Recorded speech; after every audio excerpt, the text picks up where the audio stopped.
देखा था कि भारतीय संविधान के अंतर्गत एक आर्टिकल है जिसका नाम है 356। शायद आपको याद होगा, कई दिन पहले की बात है ये। आर्टिकल 356 में आपसे कहा गया था, मैंने ये बताया था कि ये राष्ट्रपति शासन से संबंधित है। भारतीय संविधान में 3 आर्टिकल हैं जो मुख्य रूप से आपातकाल से संबंधित हैं। एक आर्टिकल नंबर है 352, 352। दूसरा आर्टिकल है 356 और तीसरा आर्टिकल है 360। ये 3 आर्टिकल हैं जो आपातकाल से संबंधित हैं। पहला 352 नंबर का जो आर्टिकल है, ये संबंधित है किससे? ये संबंधित है राष्ट्रीय आपातकाल से। दूसरा 356 नंबर आर्टिकल है, ये राष्ट्रपति शासन से संबंधित है। और 360 नंबर ये वित्तीय आपातकाल से संबंधित है। 3 आर्टिकल है, तीनों के बारे में आपको बिल्कुल क्लियर रहना चाहिए। 356, 360 और आर्टिकल नंबर 356। आर्टिकल 356 राष्ट्रपति शासन से, आर्टिकल 352 ये किससे संबंधित है? राष्ट्रीय आपातकाल से। और आर्टिकल 360 है, ये वित्तीय आपातकाल से संबंधित है। यहाँ हम चर्चा कर रहे हैं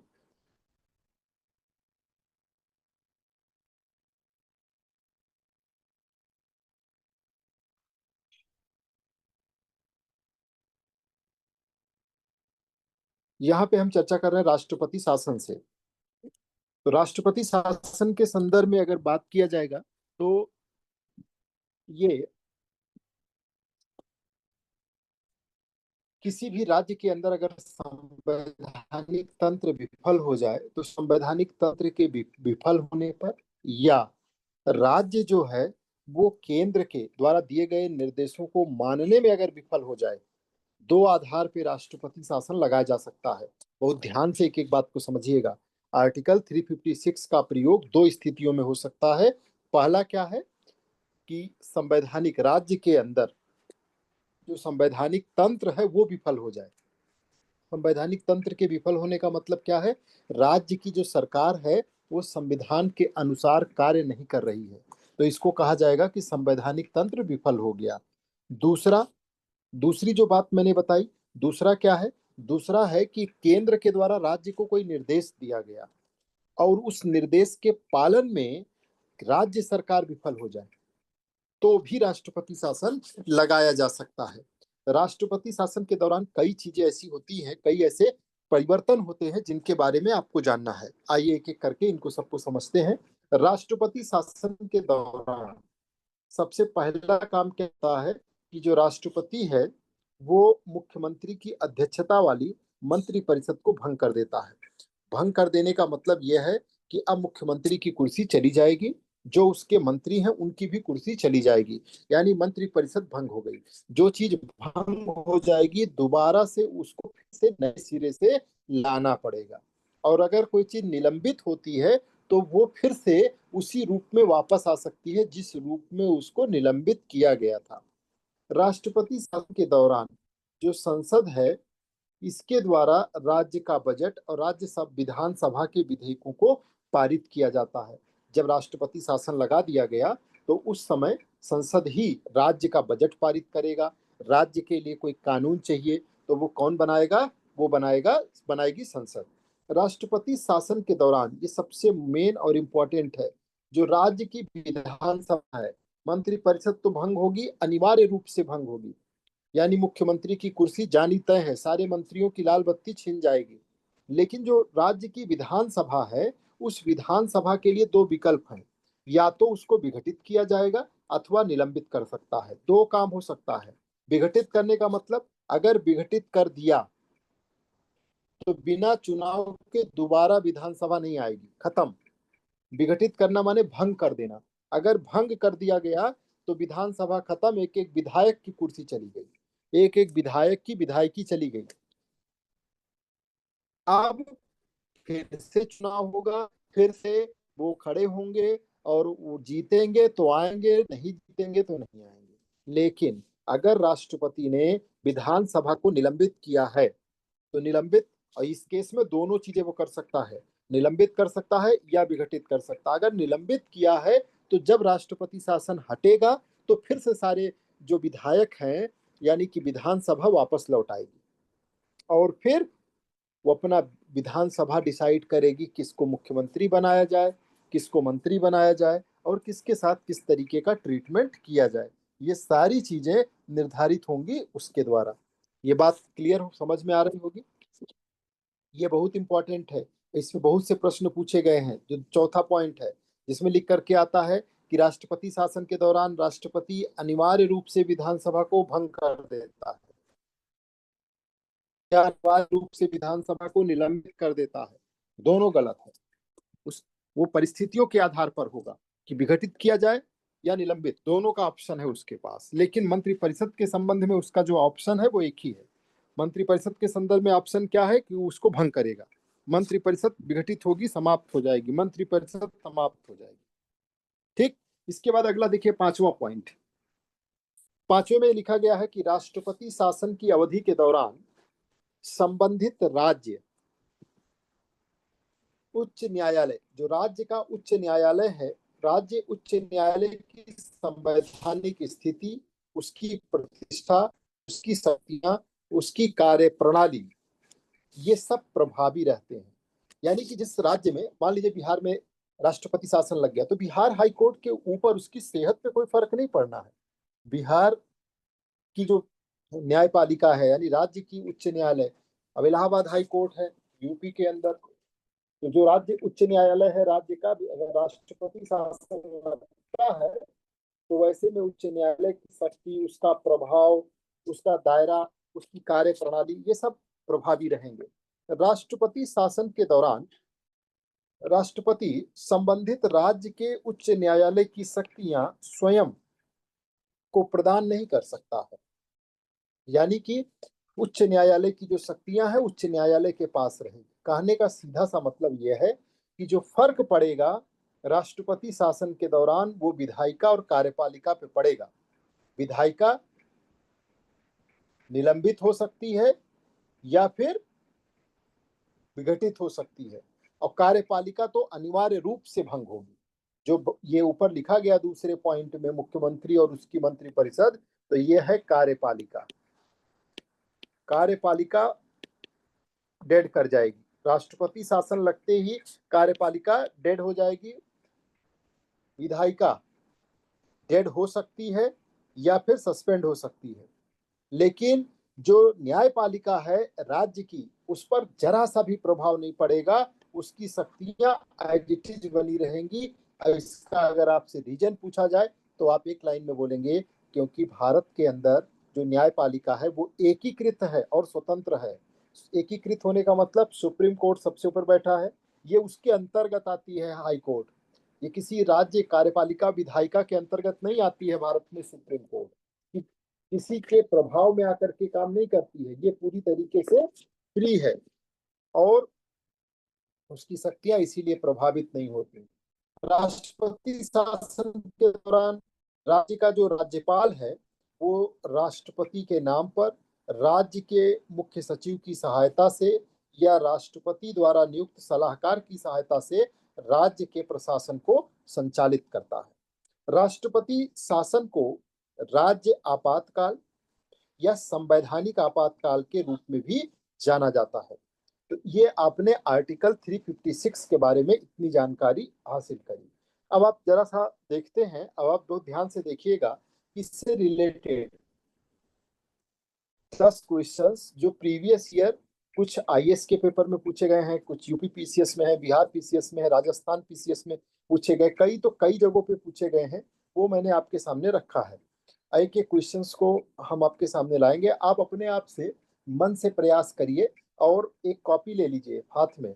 क्वेश्चन जब आपके सामने आएगा तो आप उस पर लिखिएगा क्वेश्चन नंबर 1 और उसके आगे ABCD में से जो भी आपको सही आंसर लगता है वो लिख लीजिए। बाद में आप उसका फोटो खींच के मुझे व्हाट्सअप करिएगा, मैं देखूंगा कि आपने कितना सही किया है। इसमें आपको बिल्कुल ईमानदारी से करना है, जितनी चीजें यहाँ मैंने 7-8 पॉइंट आपको बताए हैं, लगभग सारे क्वेश्चन इसी में से हैं, इसी के आसपास से बनाए गए, मतलब पूछे गए, उनको मैंने यहाँ पे सेट किया है। तो एक आपको आइडिया भी लगेगा, और बाकी आंसर करते चलिए, मैं साथ साथ हर क्वेश्चन को आपके साथ एक्सप्लेन करूंगा। ठीक है।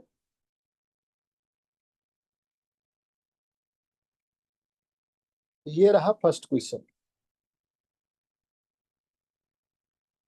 अनुच्छेद 356 किससे संबंधित है? A B C D, चार ऑप्शन आपको दिया गया है।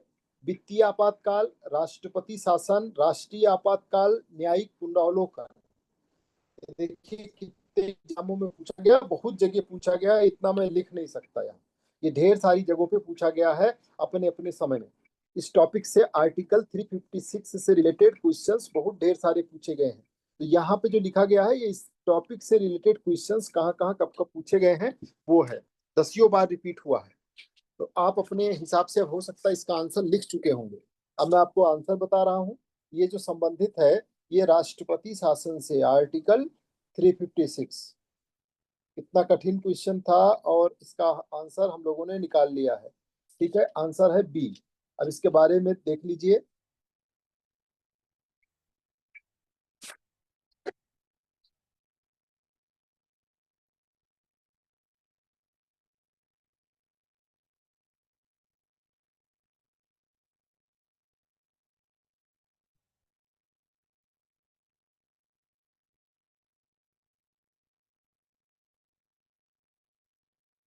हाँ, तो ये है आर्टिकल 356, भारतीय संविधान में राष्ट्रपति शासन से संबंधित है। जब किसी राज्य में संविधान के अनुसार शासन नहीं चल सकता, तो राष्ट्रपति इसके अनुसार, संविधान के अनुसार नहीं चल सकता। जैसे कि अब सरकार को मान लीजिए सरकारी नौकरी ही देना है, सरकारी नौकरी के लिए संविधान में सब प्रावधान है, सबके पास मौलिक अधिकार है, मौलिक अधिकारों का सरकार हनन करती है। संविधान में लिखी गई जो भी बातें हैं, जो सरकार के लिए मार्गदर्शक हैं, और कोई भी सरकार, किसी भी राज्य की सरकार अगर उस संविधान के द्वारा दिखाए गए रास्ते के अनुसार काम नहीं करती है, तो उसको पनिश करने का एक तरीका है आर्टिकल 356। यानी उसको, ये नहीं कि तुम चुन के आ गए हो तो मनमानी करोगे। जनता ने चुन के मुख्यमंत्री बना दिया है, तो कोई भी मुख्यमंत्री किसी भी राज्य का अपने राज्य के अंदर मनमानी नहीं कर सकता। जो मुख्यमंत्री की कुर्सी है वो संविधान के द्वारा पहले से सेट है। यानी एक मुख्यमंत्री गद्दी पर बैठने के बाद क्या क्या करेगा, ये उसके दिमाग की उपज नहीं होगी। वो क्या क्या करेगा ये सब संविधान में लिखा हुआ है। वो ऐसा नहीं कर सकता है कि वो अपने हिसाब से अपने मन से काम करे। ये संविधान में सारी चीजें पहले से क्लियर की गई हैं। अगर ऐसा नहीं चल रहा है, तो उस राज्य में राष्ट्रपति जो है वो क्या कर लेगा, उसका शासन अपने हाथ में ले लेगा। ये अनुच्छेद राज्य में सरकार की विफलता या संवैधानिक संकट की स्थिति में लागू होता है। राष्ट्रपति राज्य की कार्यपालिका और विधायिका, तो कार्यपालिका को तो अनिवार्य रूप से भंग कर दिया जाएगा, खत्म। और विधायिका को भंग या निलंबित कर सकते हैं। कार्यपालिका भंग होगी, विधायिका के लिए ऑप्शन है भंग किया जाए या निलंबित किया जाए। और दूसरा, कितनी बार ये क्वेश्चन पूछा गया है, और इसको आज ही आप याद कर लो हमेशा के लिए, कि सबसे पहली बार 26 जनवरी 1950 को भारत में संविधान लागू हुआ, और उसके बाद 1951 में पहली बार पंजाब में ऐसा करना पड़ गया। पंजाब की सरकार संविधान के अनुसार काम नहीं कर रही थी, और जब ऐसा वो नहीं कर रही थी, तो उसको सही रास्ते पे लाने के लिए राष्ट्रपति शासन लगा दिया गया। तो ये संघीय ढांचे में जो भारत के अंदर व्यवस्था है वो कैसी है, संघीय व्यवस्था है। संघीय व्यवस्था का मतलब केंद्र सरकार है, राज्य सरकार है, सबको अपनी अपनी शक्तियां मिली हुई हैं, शक्तियों का विभाजन है। लेकिन संघीय ढांचे में जो केंद्र सरकार है, केंद्रीय नियंत्रण का संवैधानिक उपाय है। ऐसा नहीं है कि कोई भी राज्य की सरकार अपने मनमाने तरीके से काम करे, और जो बनाया गया नियम है उसके अनुसार काम ना करे, तो केंद्र उसमें पावरफुल है, और अपनी पावर का प्रयोग करते हुए इसके अति प्रयोग पर सुप्रीम कोर्ट ने रोक भी लगाई है। 1994 में बॉम्बई केस 1994 में इसकी सीमाएं तय की गई है। बहुत ध्यान से सुनिएगा, क्योंकि अगर कुछ बचा होगा, आगे प्रश्न आएगा, तो उसको सबको हम यहाँ डिस्कस भी कर दे रहे हैं। इससे फिर आप ये नहीं कह पाएंगे कि ये वाली चीज बताई नहीं गई थी। ठीक है। तो संघीय ढांचे में केंद्रीय नियंत्रण का ये संवैधानिक उपाय है। एक एक बात को समझिए। जो संघीय ढांचा है देश का, यानी कि देश के संघीय ढांचे में क्या है, केंद्र सरकार है और राज्य सरकार है। तो केंद्र सरकार के वैसे सामान्य अवस्था में केंद्र सरकार राज्य की सरकारें केंद्र सरकार के अधीन नहीं है। ऐसे सामान्य अवस्था चल रही है। तो केंद्र सरकार को शक्ति कहाँ से मिलती है? संविधान से। राज्य सरकार को शक्ति कहाँ से मिलती है? संविधान से। दोनों की शक्तियों का स्रोत संविधान है। लेकिन अगर स्थिति विपरीत हुई, कोई भी राज्य की सरकार संविधान के अनुसार काम करना बंद कर दे, तो क्या होगा? केंद्र की शक्ति उसके ऊपर हावी हो जाएगी और केंद्र उसके अपने कंट्रोल में ले लेगा। तो ये हमारे संविधान की बहुत सुंदर खूबसूरती है, जो देश की एकता और अखंडता को बनाए रखने के लिए बेहतरीन तरीके का उपाय प्रस्तुत करती है। तो यहाँ ये लिखा गया है कि ये है तो बहुत अच्छी चीज, एक संवैधानिक उपाय है, केंद्रीय नियंत्रण है ये। लेकिन सुप्रीम कोर्ट ने 1994 में इसकी कठोर सीमाएं तय किया कि ऐसा नहीं कि मान लीजिए केंद्र में जो सरकार बनी, राज्य में जो सरकार बनी वो उसकी विरोधी है, पार्टी की सरकार बन गई, तो कोई ना कोई बहाना ढूंढ करके केंद्र सरकार राज्य सरकार को हटा दे और राज्य को बता दे कि संविधान के अनुसार काम नहीं कर रही थी, और वहां पर कार्यपालिका को भंग कर दे, उसको काम ही ना करने दे, और उसकी विधायिका पे कंट्रोल करके अपने हिसाब से संसद द्वारा कानून पास कराए।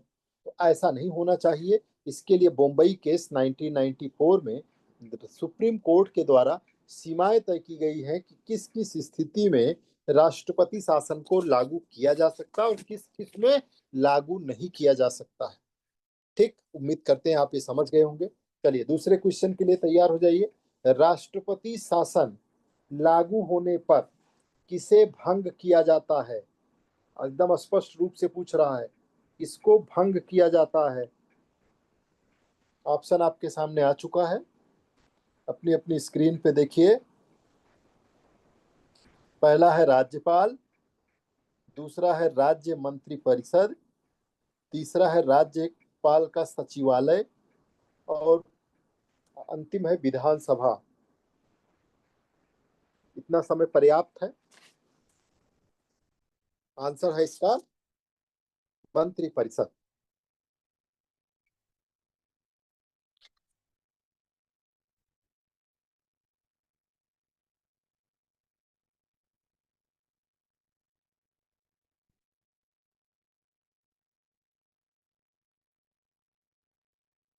राज्य मंत्री परिषद।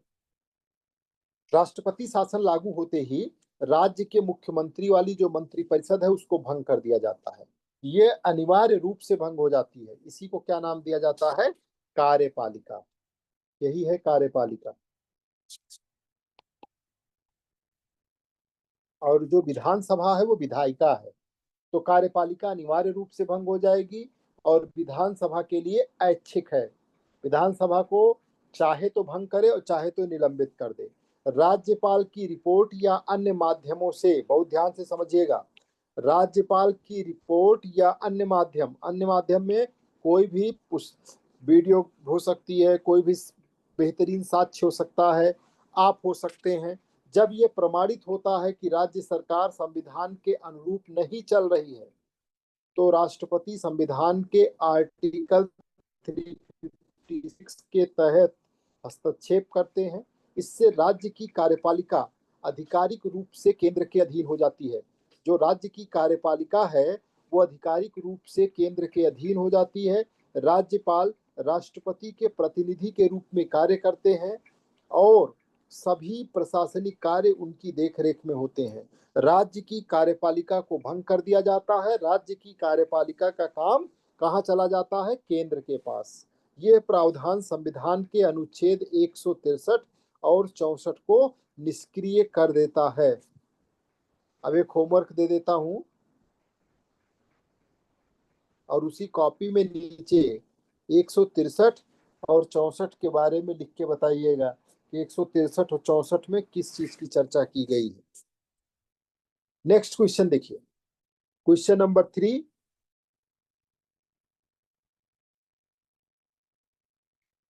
राष्ट्रपति शासन के दौरान राज्य के विधेयकों को कौन पारित करता है? ये सारे क्वेश्चन पूछे जा चुके हैं, कॉन्सेप्ट क्लियर रखना है अपना। राष्ट्रपति शासन के दौरान राज्य के विधेयकों को कौन पारित करता है? राज्यपाल, राज्य विधान परिषद, राष्ट्रपति या फिर संसद?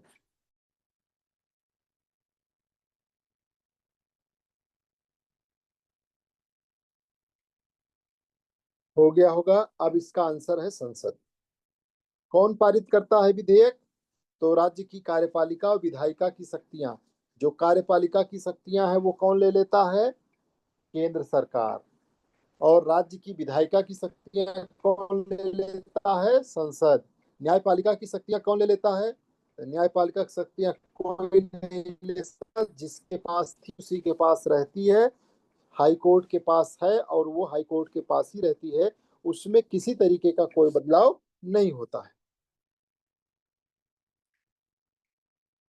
अब देखिए आंसर को, बिल्कुल सही है।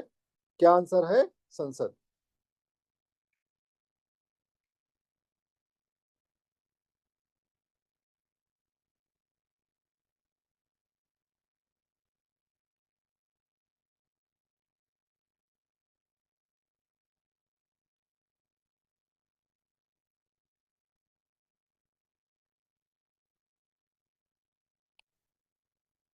जब किसी राज्य में राष्ट्रपति शासन लागू होता है तो वहां की विधानसभा निलंबित या भंग रहती है। ऐसी स्थिति में संसद को अधिकार होता है कि वो उस राज्य से संबंधित विधायिकीय कार्य करे। राज्य के विषयों पे संसद कानून बना सकती है।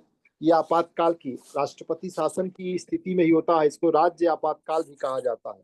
राज्य आपातकाल के समय में राज्य की विधानसभा के द्वारा किए जाने वाले कार्य को संसद करती है। अब मान लीजिए उस समय संसद सत्र में नहीं है, तो राष्ट्रपति जैसे केंद्र के लिए अध्यादेश के जरिए कानून बनाते हैं, वैसे ही राष्ट्रपति अध्यादेश के माध्यम से शासकीय आदेश दे सकते हैं। ये स्थिति तब तक बनी रहती है जब तक राष्ट्रपति शासन लागू हो। ये व्यवस्था भारतीय संघीय ढांचे में केंद्रीय नियंत्रण का एक शानदार उदाहरण प्रस्तुत करती है, जिसे आपात परिस्थिति में लागू किया जाता है। तो भारत में एक तरीके से शक्ति दी गई है केंद्र सरकार को, जिससे वो राज्य सरकारों को संवैधानिक तरीके से काम करने के लिए विवश कर सकती है। यानी कि हम हरदम हर राज्य सरकार के सामने एक डिसिप्लिनरी तरीके का पूरा कवच है कि उसको उस दायरे में रह के काम करना है।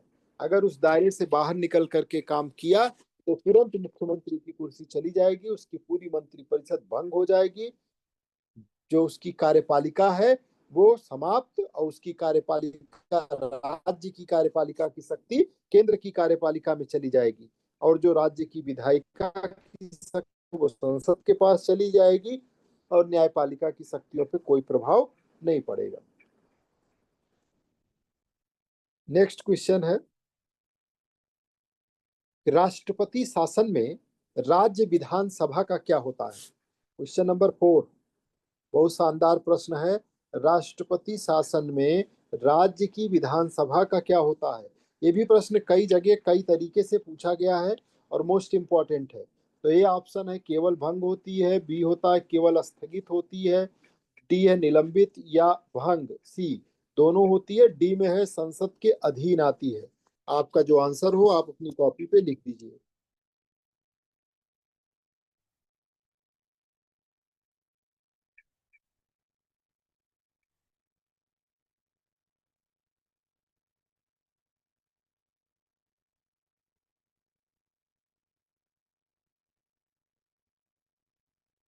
आंसर है निलंबित या भंग, दोनों। निलंबित भी हो सकती है या भंग भी हो सकती है। विधानसभा का क्या होगा? दोनों होगा। ये आईएएस के प्रीलिम्स 2017 में पूछा गया प्रश्न है। आईएएस प्रीलिम्स 2017 में ऐसे नहीं पूछा गया था, वहां पे स्टेटमेंट बना के पूछा गया था 2017 में। निलंबित या भंग दोनों। अनुच्छेद 356 के तहत राष्ट्रपति जब किसी राज्य में शासन लागू करते हैं तो वहां की विधानसभा को या तो भंग किया जाता है या निलंबित। भंग का मतलब क्या है? एक तरीके से मर गया। भंग माने खत्म। पुनर्निर्वाचन आवश्यक होगा, फिर से चुनाव होगा तो आएगा। 16वीं चल रही, 17वीं विधानसभा आएगी, 17वीं चल रही, 18वीं आएगी। और निलंबन का मतलब ये है कि अभी सिर्फ बेहोश हुआ है, भविष्य में पुनः सशक्त किया जा सकता है। पानी वानी फिर से छिड़क के इसको फिर से आप जिंदा कर सकते हैं, यानी राष्ट्रीय शासन हटाएंगे और फिर से वो विधानसभा वापस आ जाएगी। मंत्रिपरिषद भंग होती है, खत्म होती है।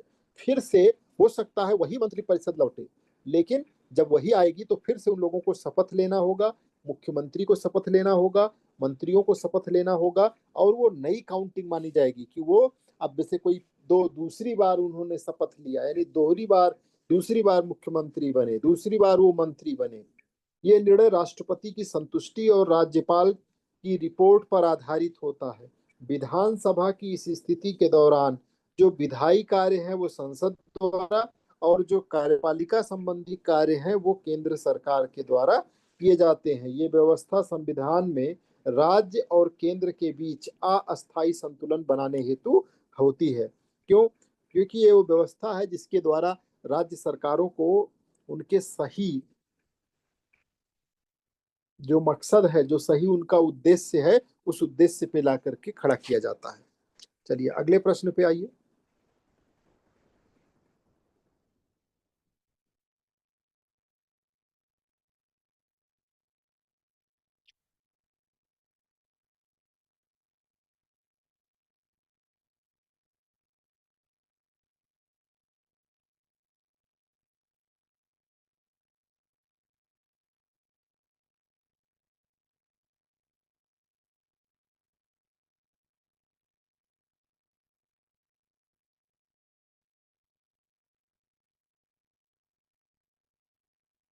प्रश्न है, राष्ट्रपति शासन के दौरान उच्च न्यायालय की स्थिति कैसी होती है? ठीक है। राष्ट्रपति शासन के दौरान उच्च न्यायालय की स्थिति स्वतः समाप्त हो जाती है, केंद्र के अधीन चली जाती है, संवैधानिक रूप से यथावत रहती है, राज्यपाल के अधीन हो जाती है। जो आपको सही आंसर लगे वो लिख दीजिए। लिख लिए हो तो मैं बताऊं। 2005 में ये प्रश्न पूछा गया है, 2009 में पूछा गया है, उसके बाद 11 में पूछा गया है। अलग अलग एग्जामों में इसका खूब ढेर सारा रिपीटेशन है। तो क्या है आंसर इसका? संवैधानिक रूप से यथावत रहता है, कोई चेंज नहीं होता है। जी।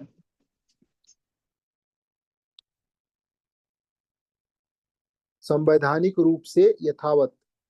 राष्ट्रपति शासन लागू होने के बावजूद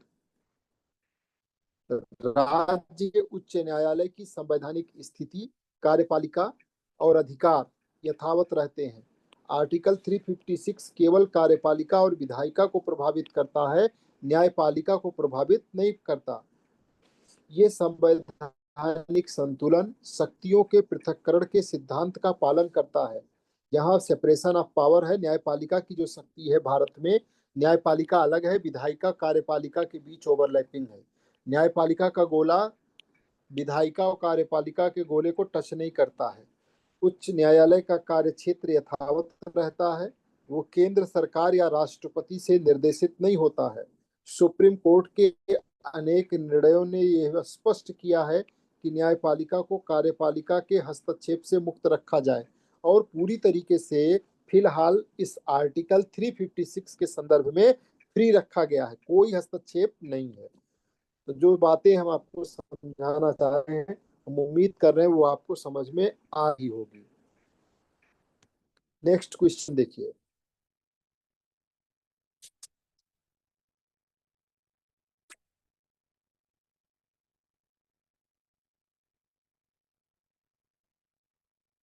क्या राष्ट्रपति राष्ट्रपति शासन में उच्च न्यायालय को शक्तियां दे सकता है?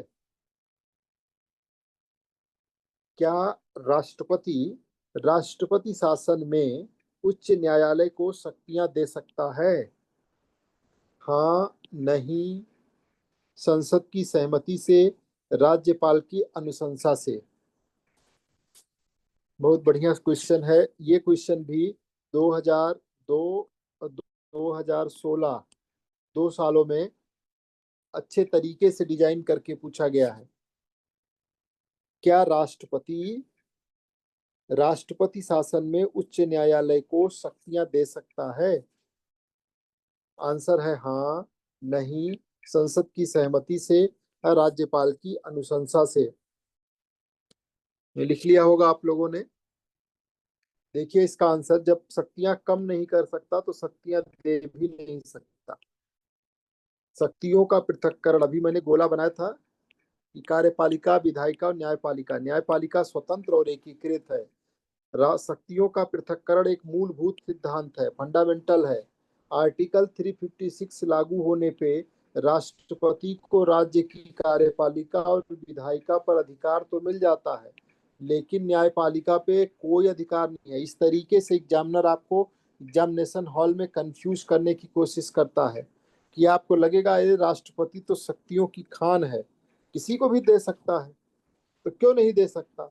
उच्च न्यायालय की शक्तियां संविधान द्वारा निर्धारित हैं और इन्हें केवल संसद के माध्यम से विधायी संशोधन द्वारा बदला जा सकता है। ये सब लाइनें जो बोल रहा हूँ जिंदगी भर के लिए याद कर लीजिए, सिर्फ एग्जाम तक के लिए नहीं। उच्च न्यायालय की शक्तियां या उच्चतम न्यायालय की शक्तियां ये संविधान द्वारा फिक्स कर दी गई हैं, उनके लिए सब लिखा गया है। सारे पद संवैधानिक पद हैं। संवैधानिक पद का मतलब वो पद जो जिसका जिक्र संविधान में है और जो कुछ चलेगा सब संविधान के अनुसार चलेगा। अतः राष्ट्रपति स्वयं इन शक्तियों को ना तो घटा सकता है ना ही बढ़ा सकता है। इस संवैधानिक स्वतंत्रता न्यायपालिका की निष्पक्षता और न्याय के सिद्धांत की रक्षा करता है। जब ये प्रश्न पूछा गया था तो ये बहुत लोगों से क्वेश्चन गलत हुआ था, और ऐसे आसान आसान क्वेश्चंस, कॉन्सेप्चुअल क्वेश्चंस पूछे जाते हैं, और जिनकी डेप्थ नहीं है तो वो उनको लगता है कितना डिफिकल्ट हो गया, या बाद में वो कहते हैं सिली मिस्टेक हो गया। तो सिली मिस्टेक कुछ नहीं होता है, मिस्टेक होता है कॉन्सेप्चुअल लैकनेस। जब कॉन्सेप्चुअल स्ट्रेंथ नहीं, मजबूती नहीं होती है, तो फिर चीजें अपने कंट्रोल में नहीं आती हैं, छोटी छोटी चीजें भी डरा देती हैं।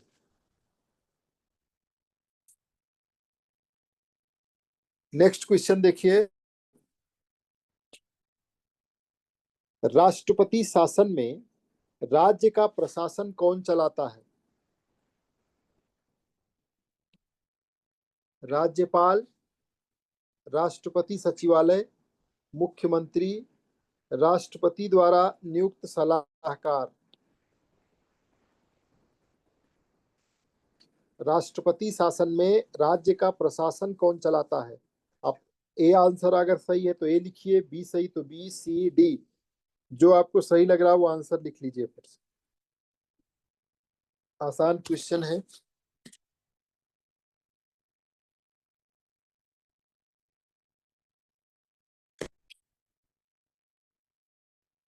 तो राष्ट्रपति के द्वारा नियुक्त सलाहकार, जब आर्टिकल 356 लागू होता है तो राज्य की कार्यपालिका राष्ट्रपति के अधीन आ जाती है।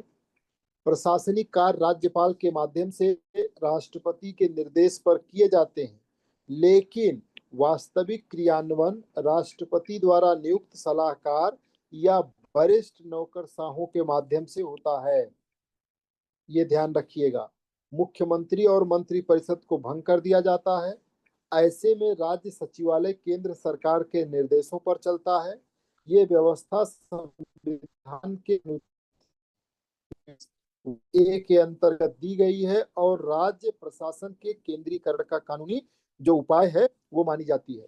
तो राज्य की प्रशासनिक कार्य राज्यपाल के माध्यम से राष्ट्रपति के निर्देश पर, लेकिन जो वास्तविक क्रियान्वयन है वो राष्ट्रपति द्वारा नियुक्त सलाहकार या सरकार का जो वरिष्ठ नौकरशाह होता है उसके द्वारा। लोग इसमें राज्यपाल टिक कर देते हैं, जो गलत होगा।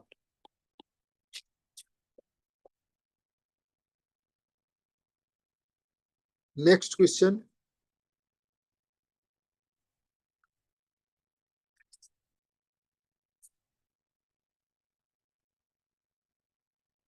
राष्ट्रपति शासन को किस अन्य नाम से जाना जाता है? आपका आंसर अगर ए सही है तो ए लिख दीजिए, बी सही तो बी, सी सही है तो सी, डी सही है तो डी। सिविल शासन, राज्य आपातकाल, केंद्र शासन या न्यायिक शासन?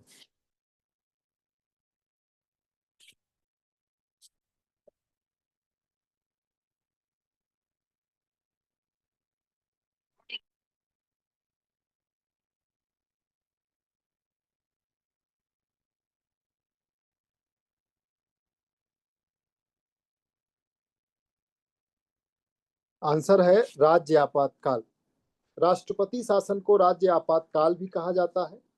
ये संविधान के अनुच्छेद 356 के अंतर्गत आता है, जो राज्य में संवैधानिक तंत्र की विफलता पर लागू होता है। यह आपातकालीन प्रावधान राज्य में अस्थायी रूप से संघीय शासन लागू करने की अनुमति देता है। हालांकि ये राष्ट्रीय आपातकाल आर्टिकल 352 से क्या है, भिन्न होता है। आर्टिकल 352 हम लोग अगले दिन करेंगे। ये राष्ट्रीय आपातकाल है 352, क्योंकि ये केवल एक राज्य या कुछ राज्यों पे लागू होता है। सुप्रीम कोर्ट के बम्बई केस 1994, इसको याद रखिएगा, ने इसके प्रयोग पर नियंत्रण स्थापित किया और इसकी न्यायिक समीक्षा को वैध ठहराया है। मतलब कोई भी राज्य के ऊपर अगर राष्ट्रपति शासन लगाया गया और बाद में या उसी समय राज्य की सरकार ने सुप्रीम कोर्ट से अपील किया या सुप्रीम कोर्ट ने स्वतः संज्ञान लिया, तो वो उसकी न्यायिक समीक्षा कर सकता है कि वो आधार कौन सा, जिस आधार पर राष्ट्रपति शासन लगाया गया, क्या वो आधार उचित थे या अनुचित थे। कई बार तो ऐसी स्थिति आई कि बाद में पता चला कि सुनवाई 2 साल के लिए सरकार का समय बचा था। बिहार का केस है जिसमें राष्ट्रपति शासन लगाया गया, मंत्रिपरिषद को भंग कर दिया गया, 2 साल का समय भी पूरा हो गया, नया चुनाव हो गया। बाद में जहाँ सुप्रीम कोर्ट में सुनवाई के बाद सुप्रीम कोर्ट ने उस राष्ट्रपति शासन को अवैधानिक, यानी कि जो उसका तरीका था उस तरीके पे सवालिया निशान खड़ा किया और कहा कि वो अनुचित तरीके से राष्ट्रपति शासन लगाया गया था।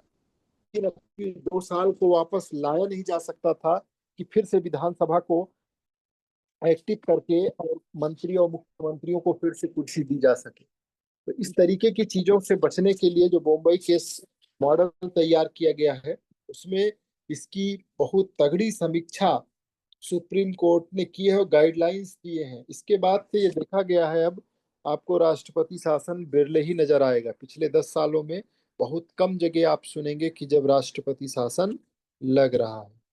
नेक्स्ट क्वेश्चन देखिए।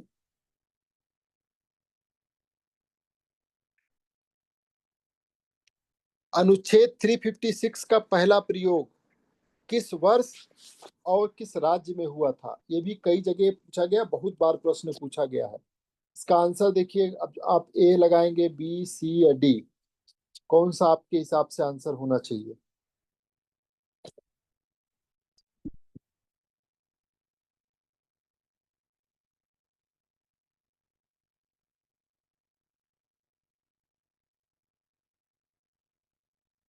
1951, पंजाब में आर्टिकल 356 का प्रयोग सर्वप्रथम स्वतंत्र भारत में पंजाब राज्य में हुआ।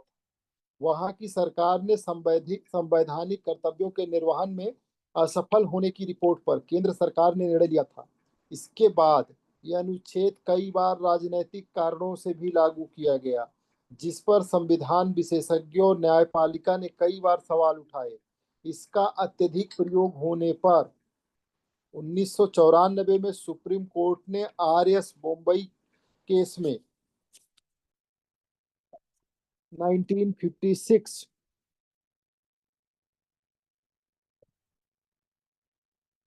1994 में सुप्रीम कोर्ट ने एस आर बम्बई केस में 356 की न्यायिक समीक्षा को वैध ठहराया। यानी अगर केंद्र सरकार लगाती है तो लगाए, लेकिन बाद में ये जांच किया जाएगा और जांच करके ये चेक किया जाएगा कि जो आधार थे क्या वो सही थे कि नहीं थे। और अगर गलत पाए जाएंगे तो उससे फिर उस सरकार की किरकिरी होगी जिसने लगाया है। स्पष्ट दिशा निर्देश भी जारी किए गए हैं और ये सब मैं आपको पढ़ाऊंगा कि किस किस परिस्थिति में लगाया जा सकता है और किन किन परिस्थितियों में नहीं लगाया जा सकता। Next question.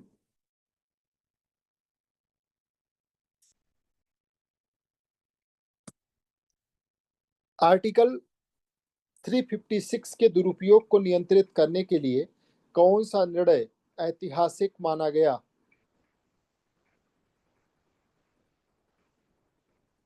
दर्जनों बार पूछा गया प्रश्न है, ये लगातार पूछा जाता है। कब किस पेपर में पूछ लिया जाएगा इसका कोई, अभी आप चूंकि आपको आंसर पता होगा कौन सा सही है वो आपने लगा दिया होगा।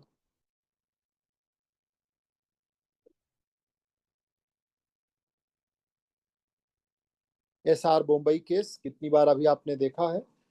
1994 का फैसला भारतीय लोकतंत्र में मील का पत्थर है। इसमें सुप्रीम कोर्ट ने 356 के दुरुपयोग पर रोक लगाई। कोर्ट ने कहा कि अनुच्छेद 356 की न्यायिक समीक्षा की जा सकती है और ये केवल राष्ट्रपति की संतोष पर नहीं रह सकती है, उसकी न्यायिक समीक्षा की जा सकती है कि नहीं राष्ट्रपति संतुष्ट है इसलिए लगा दिया जाए। इसके उचित कारण बताए गए हैं। विधानसभा को भंग करने से पहले संसद की अनुमति आवश्यक है, इसमें कहा गया है कि आप कर सकते हैं लेकिन संसद की अनुमति लीजिए, क्योंकि चुनाव हुआ है, पैसा खर्च हुआ है, एक एक विधायक चुन के आए हैं। निलंबित रखिए, भंग कर सकते हैं लेकिन उसको प्रायिकता पे प्रायोरिटी पे ना रखिए। साथ ही राष्ट्रपति शासन की अवधि सीमित की गई। केंद्र सरकार के अनुचित हस्तक्षेप को असंवैधानिक माना गया। इस फैसले ने संघीय संरचना को मजबूत किया, वरना राष्ट्रपति शासन एक ऐसा आधार था कि केंद्र में जिसकी सरकार बन जाए वो राज्य सरकारों को, अपने विरोधी पार्टी की राज्य सरकारों को चलने नहीं देते थे, उन्हें काम नहीं करने देते थे। वो चाहते थे कि फिर से वहां चुनाव हो और फिर उनकी सरकार आ जाए। तो अब हम लोग 28 जुलाई से फाउंडेशन कोर्स स्टार्ट कर रहे हैं जो सिविल सर्विसेज के लिए और PCS। और अगर किसी को नेट JRF का एग्जाम देना है, समीक्षा अधिकारी की तैयारी करनी है, या ऐसे किसी भी एग्जाम में बैठना है जिसमें GS के पेपर, CSET से related paper, basic numeracy, reasoning, तो इन सब की क्लासेज आपको मिलेंगी 28 जुलाई से। बिल्कुल